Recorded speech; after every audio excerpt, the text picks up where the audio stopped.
মই বিশ্বাস কৰোঁ কংগ্ৰেছৰ সাংসদ বা আনসকলৰ নিৰাশাৰ বিপৰীতে আমি অসমখনক একেলগে লগ হৈ আমি আশাৰ সৰগ ভূমিলৈ ৰূপান্তৰ কৰিম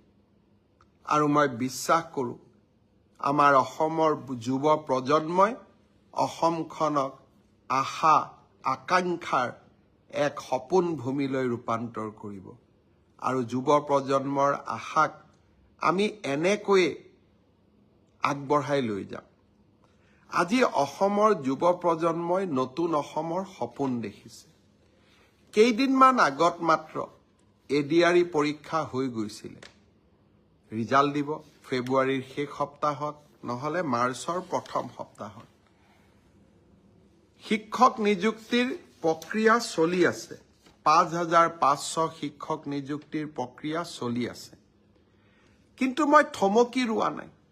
৫৫০০ নিযুক্তিৰ প্ৰক্ৰিয়া চলি থকাৰ সময়তে নতুনকৈ আকৌ ৪৫০০ পদৰ আমি বিজ্ঞাপন দিলোঁ এটা এডিআৰই পৰীক্ষাৰ ফলাফল দিম আৰু লগে লগে নতুন পদৰো আমি বিজ্ঞাপন মুকলি কৰি দিম আশা স্তব্ধ হ'ব নোৱাৰে